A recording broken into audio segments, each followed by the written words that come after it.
Welcome home. We are WNST AM 1570, Towson, Baltimore. We are Baltimore positively back on the beat for baseball season around here and back from South America. We're going to be doing the Maryland Crab Cake Tour in lots of places, including Fadley's next Friday. You can find it all out at Baltimore Positive. And of course, if there's any breaking news, you always get that first on the WNST text service. Brought to you by Cole Roofing and Gordian Energy. Luke is on that, and he'll be on football and baseball and all of that. I got friends around the place that worked in the newspaper industry because I'm an old newspaper guy myself, hot metal type, as John Stedman would say to me back in the day. And a lot of my old pals are inking books in recent times. I had Peter King on recently. I had Tim Kirchy on last week talking about the great sport of baseball. This guy's been doing it in New York long enough that when I was nationally syndicated at the turn of the century, Sporting News Radio, I used to see him manning press boxes up in and around, not just the Bronx, but over into Queens, even finding himself at various places high above the world's greatest showplace at Madison Square Garden. Mike Vaccaro is a longtime voice at the New York Post and others in New York and all the sports. But I think baseball is your number one, right, Mike? Am I saying that right or am I wrong? No, I think you're right. Baseball is the best writing sport there is. It always used to be baseball or boxing, and boxing's kind of taken a back seat now. But baseball, the everydayness of it, and the 25, 26 different stories in the clubhouse every day that are waiting to be told. It's a unique writing experience for sure. So when I was a boy in the 70s, I liked reading, but I liked magazines, Sports Illustrated. This is where, like, when I get some old sage people on who wrote for the Sporting News or wrote for Baseball Digest, I had Barry Bloom on all the time. And I said, Barry, I've been reading you since I was 8 years old. Oh, don't date me like that. But back in the 70s, my dad loved books. My dad was a reader, and it's part of the reason I am who I am at this point. My dad loved baseball. My dad bought the Bronx Zoo. Sparky Lau. And my Sure. dad read Ball Four. And so the Bronx Zoo was the first baseball book that was ever in my house, other than Ted Williams and the Science of Hitting, obviously Sure. with the boxes, right? Of course. Of But I course. see Bronx and the Bosses of the Bronx, and I'm thinking, Bronx still sells. There was a Bronx Zoo. Now there's Bosses of the Bronx. And you really were indoctrinated into the Bronx Zoo, right? Like, give me a little bit of your background of when you came in on this, because Kevin Cowherd's a buddy of mine here. He covered George Steinbrenner. He was in elevators with fights, and George would say something on the way up and something else on the way down back during the Billy Martin era and all of that. There is something different about being New York and baseball and a writer of that era that we had Angelos around here who really disappeared the last 20 years before he died. George never really disappeared. George is still not gone, sort of, right? 15 years, 16 years after his death, he's still very much a presence around the Yankees. There's no doubt about it. Look, Nestor, I grew up in New York. I grew up on Long Island. I was of a house that we weren't Mets fans or Yankees fans. We were New York fans. That was the way that my father raised That's us rare. to. Rare. It is rare. Well, it is rare, and it's funny. Once I got to high school, I had to declare. So, sadly for me, I declared the Mets, Jets, and Knicks, and that's been a that was a long stretch of dark highway for me. But I always appreciated the Yankees. They've never, even when I was a kid, never rooted against the Yankees. It was always ingrained in me what the Yankees were to baseball. And so, growing up in that time, growing up in the '70s and the '80s. George Steinbrenner was omnipresent, whether you wanted him to be or not. And in those years, a lot of Yankees fans wish he wasn't quite so ubiquitous because a lot of times he was just a little impetuous with his decision making and so forth. And Yankees spent 18 years outside the playoffs as a result of that, or outside of the World Series, I should say, without that. But there's no denying what the impact he had, the just how over the top he was as a personality for the good and for the bad.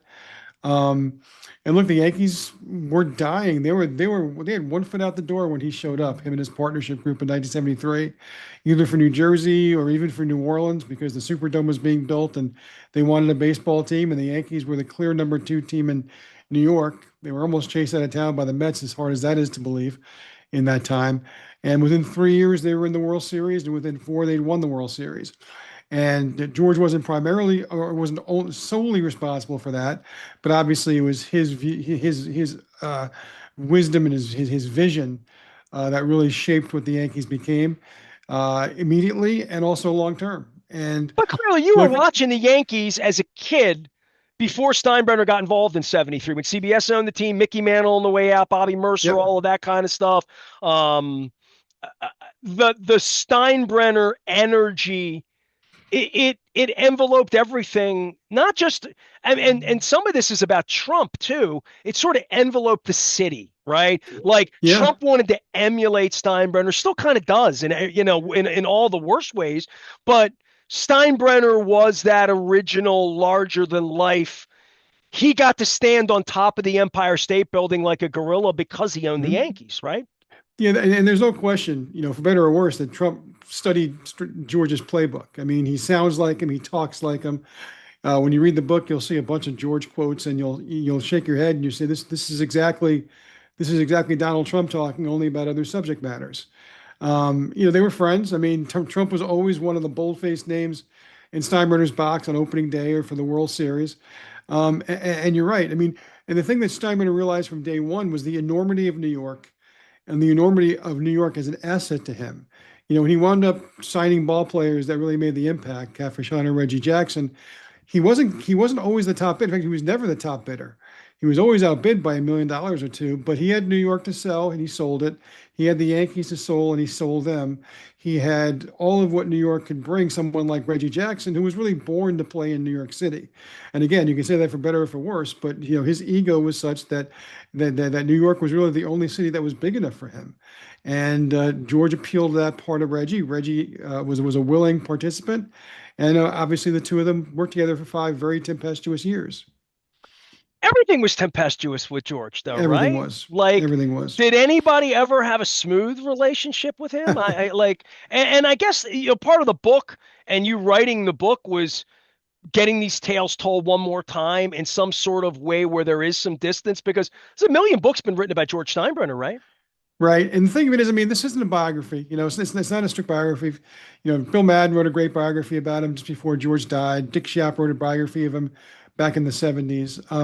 There are other biographies that deal with his upbringing in Cleveland, go into detail with that and all the other stuff. But honestly, Nestor, what I thought would be the best reason to write this book is because there's so many generations of Yankees fans now who either weren't alive or don't remember what George was when he was George. And I mean, bold-faced, all caps George, when he was on the back page every day, when he was driving Yankees fans crazy, when he was just an outsized personality. People just remember him at the end when he was a little quieter, a little slower, kind of this, kindly old neighbor who would show up at Yankee Stadium and get ovations. But, you and I both know there were plenty of times when he got booed in his own stadium where he got chanted derisively with unprintable words before his name and after his name, Well, the and first and time I that's ever went to New York was in '92 when I got sort of on the radio and on the beat. I started in my mhm, career in the '80s, and Steinbrenner's larger than life. When I made it to Yankee Stadium, the first, it was a bad time at Yankee Stadium. It was yeah, like it was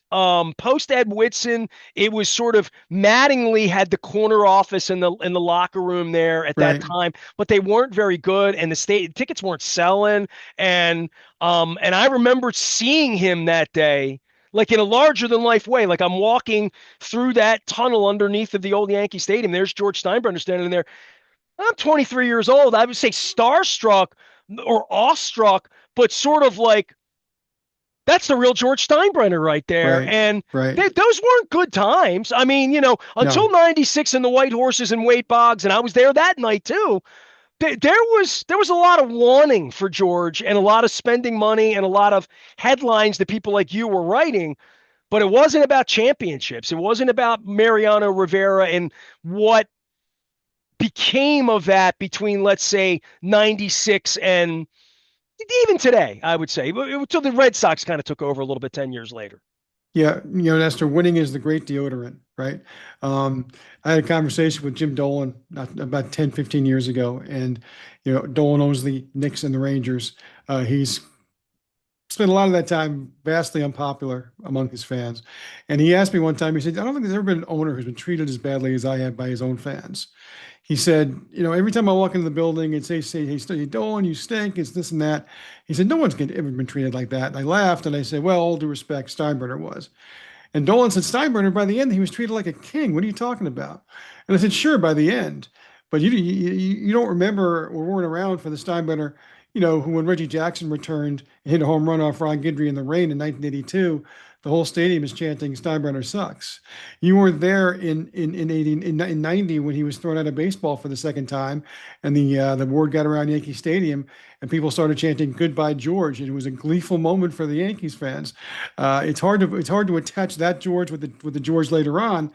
Well, that's part of the motivation for writing the book is remembering, and not just to disparage what he was, but to celebrate the fact that this guy was all things good and all things bad, all within one lifetime. And to me, that's what makes you a terrific candidate to have your life represented between the pages of a book. Well, we finally have new ownership here in Baltimore, and I mean, I'm having Zach Dermer, one of my sponsors, on from the Comfort Guys later. 35 years old. He didn't know any life here ever other than Angelos. Angelos was the Right. only owner he ever knew. And he's 35 years old. And I'm thinking to myself, we have new ownership here now. They've gone and stolen Pete Alonso from your Mets up there. And Hmm. we're open for business. And they gave Shane Baz money before he even threw a pitch this year and all of that. Owners in the modern era are a lot of time that they evaporate behind the closed doors. They don't come out. And Bisciotti has spoken one time in the last decade, Right. literally here in Baltimore as the football owner. He knows better. And this is still a small provincial town. In New York, there have been such a wide swath if you count hockey, basketball, and Dolan's been as a big a part of it. He face recognizes me every time I go in the garden. Yeah. And it would throw me out if I ever sued him. I found all that out. But Steinbrenner is, I want to say, the gold standard of what bigger than the franchise, bigger than that.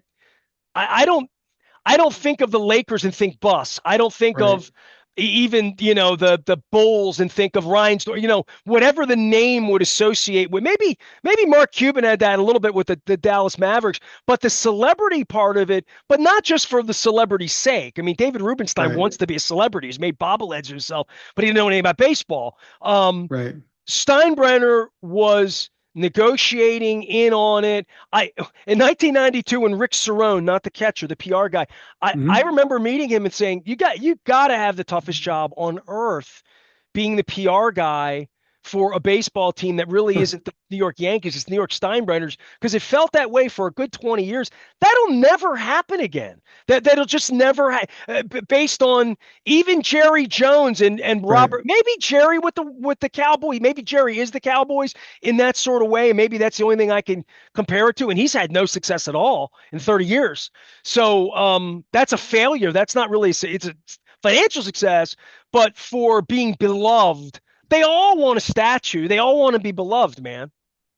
Yeah, and they're all wanting when compared to George. Look, I mean, I think you're right. I think the two names of people who are still around that jump to mind are both the Dallas guys. Cuban, of course, he's no longer with the team, but he was a guy who would spout off once in a while, and it was vaguely interesting. Jones is obviously, personality wise, is something of a link because he's so over the top. He has, I think, two radio shows in Dallas. I mean, George never even did that. And he's so closely associated with the Cowboys, and recently for the bad. So they've had 30 years that were basically Steinbrenner's 1980s with the Yankees when he was everywhere, but he was making all the wrong moves. The only guy that I think that ever was truly comparable to him, Nestor, was Al Davis. Interestingly enough, because they were both close friends, they were both born on the same day, July the 4th, 1 year apart. Davis was a year older. And Davis was the kind of guy, if Davis was a New Yorker, if he had owned the Jets or the Giants, I think he might have done similar things to George in terms of just his, just being omnipresent and being, something of a looming Godfather presence, no matter what anybody did. It was a little different because of where he operated, but he always kept that New York, sense to him. And whenever I would talk to him, I felt like I was talking to George, and whenever I was talking to George, I felt like I was talking to Al Davis. I mean, they spoke in the same platitudes, they spoke with the same kind of bam bust and bellicosity, if you will. And so but even Al, wasn't quite as proficient with getting his name in the paper. I'm not sure that Al necessarily liked getting his name in the paper, but he knew it was good for business. George It loved felt getting like his name Al in the didn't want to paper. be loved though, but it felt like George wanted to be loved. George would have preferred to be loved, but he also preferred to win. So he also, he really did, embrace the whole notion of being the boss with his arms folded, stern. But he also really liked it toward the end when his players loved to dump the champagne on his head. So, he was a guy who always wanted to be one of the guys, but also wanted to be the boss. That's a hard dance to dance. It's impossible one But really. Steinbrenner wanted to Um, do commercials. Al yeah, Davis never wanted to do that. Beer exactly. commercials. Sure, that's where Steinbrenner separates himself from anybody. Don't forget when you talk about a Steinbrenner, you're talking about a guy who hosted Saturday Night Live. I can't imagine Al Davis or Jerry Jones even hosting Saturday Night Live. There was the whole Seinfeld thing, and I get it. He wasn't actually on Seinfeld, and I think when people think of Steinbrenner's voice, they think more of Larry David's voice than Steinbrenner's. But he embraced and appreciated the fact that that was an hilarious bit, and people probably thought better of him because of it, and the fact that they included the Yankees on those shows. All of that stuff. He embraced, Billy Joel had a famous line, the Yankees grab the headlines every time. Well, guess why they did? Because George was the owner. He made sure they did. These are things that George loved about being the owner of the Yankees. He loved the fact that he wasn't contagious to his office and that he was a guy. Look, when he was a businessman in Cleveland, all he dreamed about was getting a good table at 21, right? And invariably, when his secretary would call ahead, he'd get the second floor at 4 o'clock in the afternoon. Meanwhile, later on in his life, he could have rented out the entire building, and they would have asked, "How many times a week do you want to do that, Mr. Steinbrenner?" So that's the kind of stuff that also appealed to him. What made the book like you had to write it right now? And by the way, Mike Vaccaro is our guest. The book is The Bosses of the Bronx. And I love this, the endless drama of the Yankees under the house of Steinbrenner.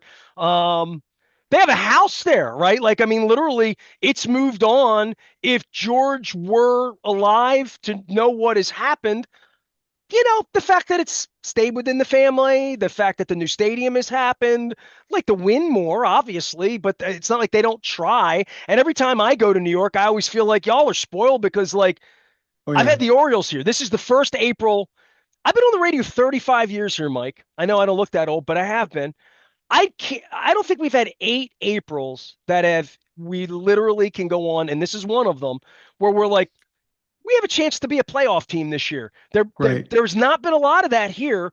There's never been that in 35 years. There has never been a year where Yankees are going to suck this year. That right. just does not exist. And that's I don't when I think of the Chicago Bulls or the LA Lakers or LeBron or any of the other sports as Ovechkin leaves DC and whatever, there's no other franchise in North America that I could say that about. Not the 49ers, the Cowboys, the Steelers, pick any the Patriots, anyone you want. They've all had a year where at the beginning of the year you're like, Brady's gone. They're just not, they're only going to win 5 or 6 games this year. Belichick's going to get fired. Whatever it's going to be. The Yankees don't tolerate that.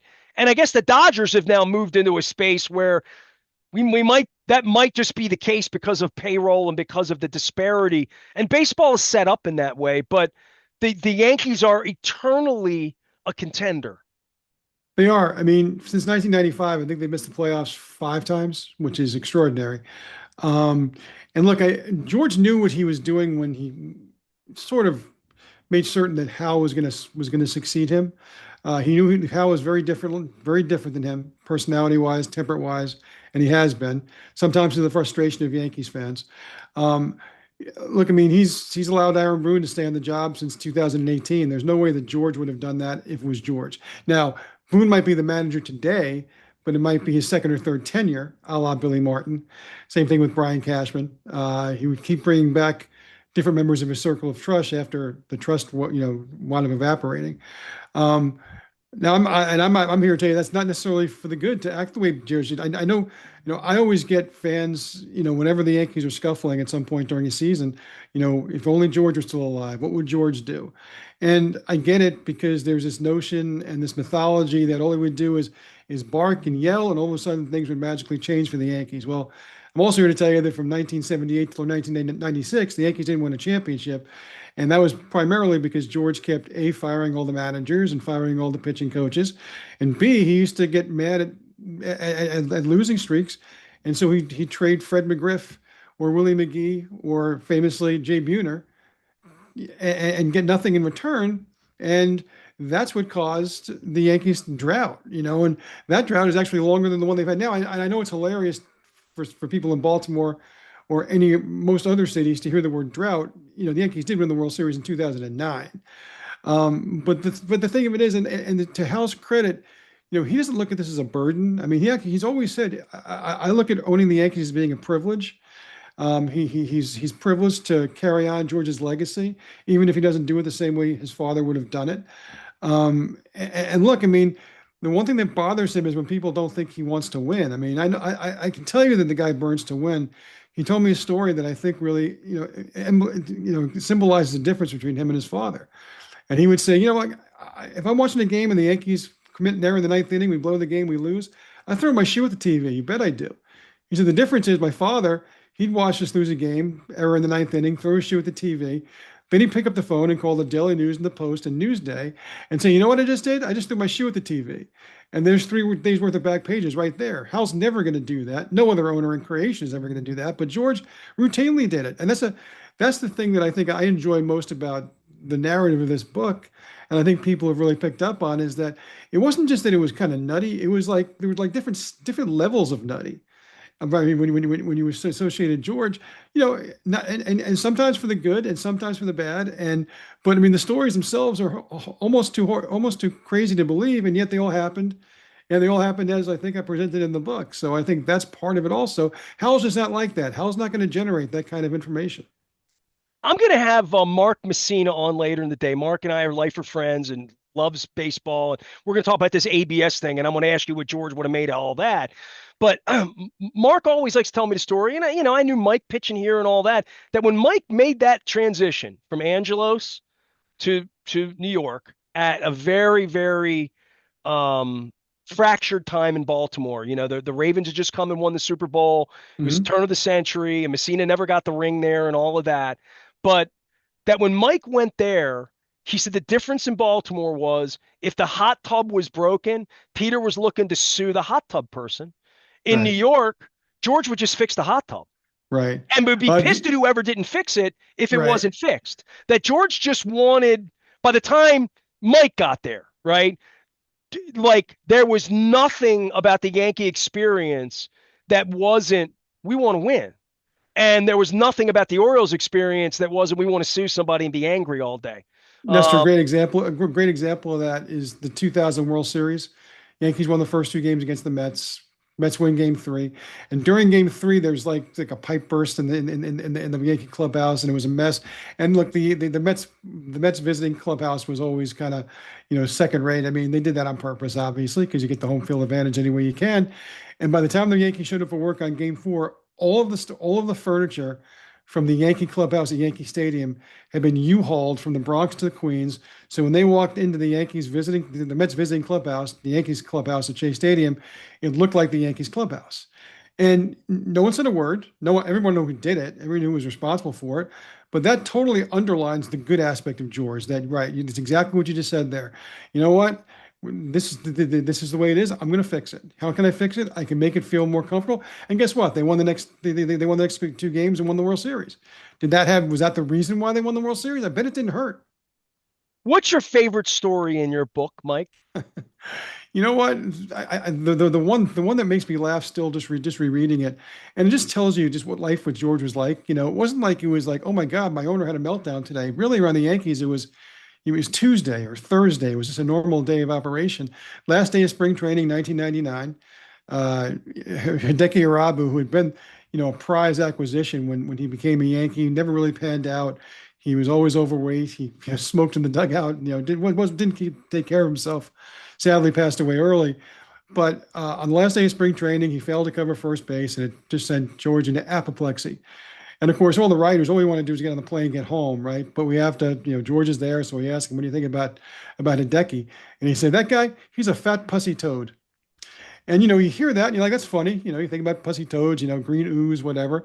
You get up to the press box and you start to type, and you're like, "Oh my God, how do I type this where it doesn't look like another word that probably shouldn't be in a newspaper, right?" And so we all retreat basically to our corners of the clubhouse and talk to our respective offices about how we're supposed to, spell pussy. And everybody had their own way of doing it. But the interesting one is that I was at the Star Ledger at the time, and we had just started a pretty close personal relationship with The Sopranos, the producers of The Sopranos, because that was the newspaper that Tony Soprano picked up the bottom of his driveway every day in about 40 episodes. And we had already broken down the doors of decorum because, as you know, Sal Bompissiero, one of his best friends, had a nickname. Big And pussy. we already published that nickname. So they were fine that people might be confused. They just thought that we should use a different spelling. So we did. So we spelled it Pussie. And, it was 5 hours of just sheer lunacy, but that's just another day under the house of Steinbrenner, at least when the father owned the team. It was just routine to go through days like that. And it was funny because I went through it, and even I had to kind of be reminded of just what it was like because it was so routine going back and reading some of the stories that we were writing, that day. I'm not going to take you down the Trump highway, but I would have said Steinbrenner would have been a real pisser on Twitter. I don't think there's any question about that, right? He would have been like this every day. And they would have basically either had to just roll their eyes and say, let the old man go, or somebody would have had to take his phone away. There's no question about that. Mike Vaccaro has inked a book, The Bosses of the Bronx. You can find this book anywhere good books are sold. It's out on Amazon. It's in all sorts of places. And you're having a good time with your friends and doing signings. Hats off to you. Anybody getting books done and all that. But I see you're getting surrounded by all the love that is sports writer love and people that like your work and have been waiting for these stories to come together. So I'm proud of you and hats off to you for making it happen.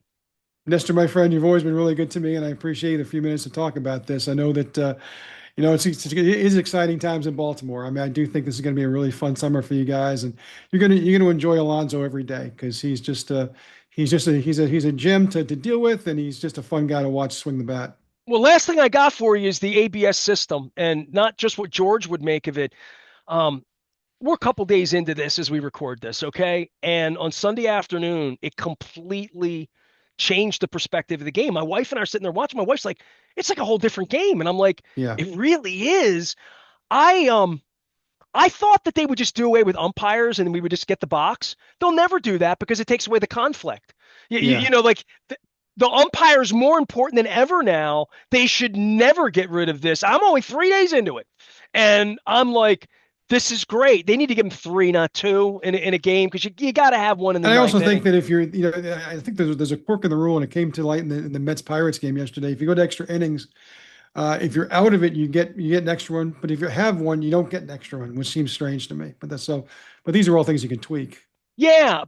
You like it or love it? I do. I like it because I think it's good. I think what's going to be really interesting is how teams adjust to it because, it's really interesting. Right? You have to do it quick, and there's only three people who can do it: the pitcher, catcher, batter. Catcher is the guy that I would rely on because the catcher has the best perspective. He knows if it's a ball or a strike. Pitcher might have an idea, but if the catcher doesn't agree, then they should just move on. The hitter's what you got to worry about because the hitter, they always think they're getting hosed on a call, and like what happened in the game yesterday, in the course of an inning, one Pirate asked for a shaky review. Wasn't even close. Two batters later, strike three on a teammate. They didn't feel like they could use their last challenge that early in the game, so he didn't. It was clearly strike three. So it's going to be an interesting dynamic, because they're going to, look, there are some selfish players out there who really don't really think in the big picture about the team. They care about their own at bat. Now they have the power to basically challenge on their own. And that's going to be some interesting dynamics. In addition, but look, I mean, that's just an intriguing aspect of it. To me, overall, if you're getting it right now, and you're going to eliminate these awful like next day videos of just these strikes that were 4 feet out the strike zone, or balls that were right down the middle, that's the good thing. I mean, it's why replay, even though it can be annoying, at the end of the day is a good thing. You want to get it right. I get the human element and all that, but you want to get it right. I know you find it hard to believe. People are betting on this, Mike. I believe it. I mean, there's no question that they are, and it's a. I think it's a smart way to integrate it. I do.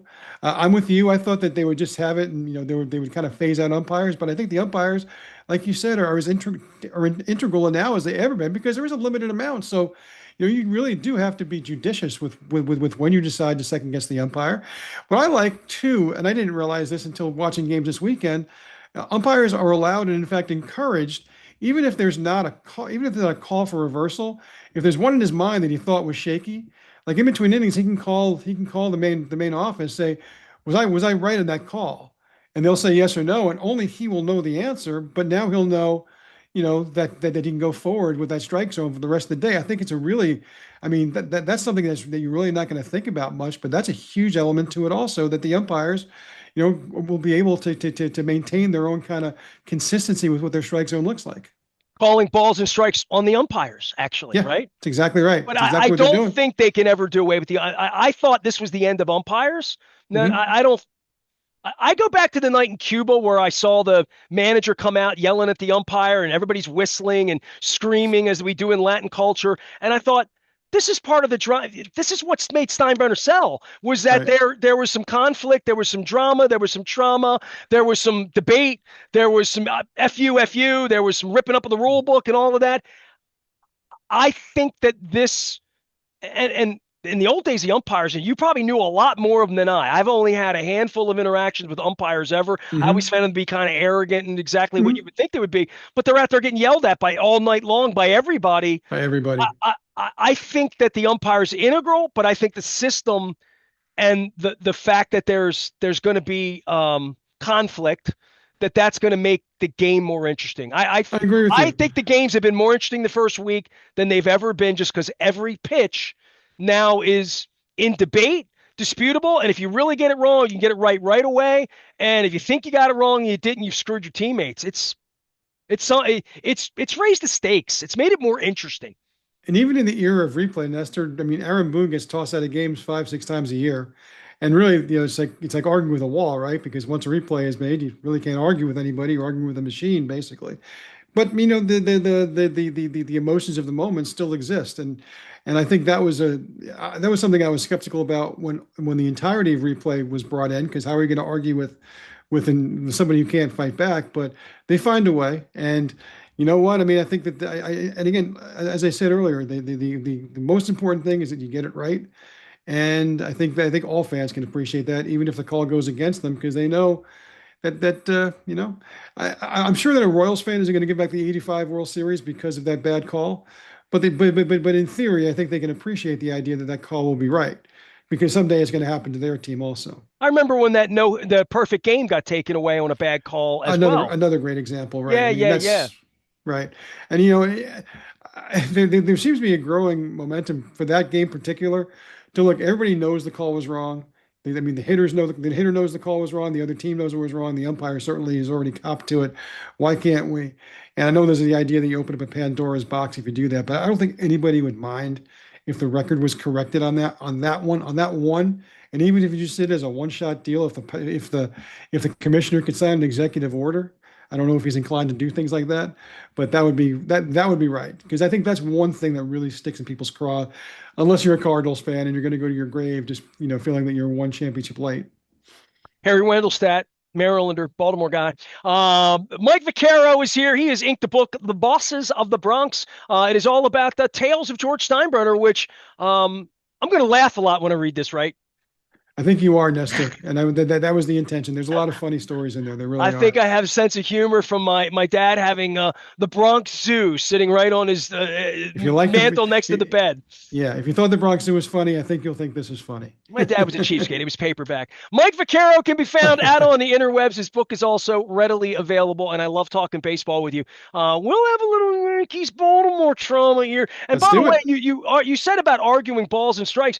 The Twins manager got thrown out arguing, and he Yep, he wasn't even arguing the call. He was arguing whether the pitcher touched his hat quick enough or not. So we have a whole exactly. different level of conflict, which You're gonna have guys with stopwatches just trying to make sure you get the 2 second rule, right? look, man, I got these people around here that love the Ravens and say baseball is boring or whatever. Yeah. Anything they could do to make baseball better after they did all the shifting and all of the adjusting and all of the metrics and all the saber and this and that to get us excited about baseball again Oh yeah. means it's springtime. And I love that. Absolutely. Can't wait. Nothing Can't gets you wait. more excited than Pete Alonso hitting a bomb. There Maryland you Lottery go. is going to have us out doing the Maryland Crab Cake Tour as well. Home Run Riches is available as well, so I'm going to get everybody out to play that because if you are the winner, we got some boppers in the lineup here this year, and I'll get Mike back on next time the Yankees come through here. I am Nestor. We are WNST, AM 1570, Towson, Baltimore, and we never stop talking.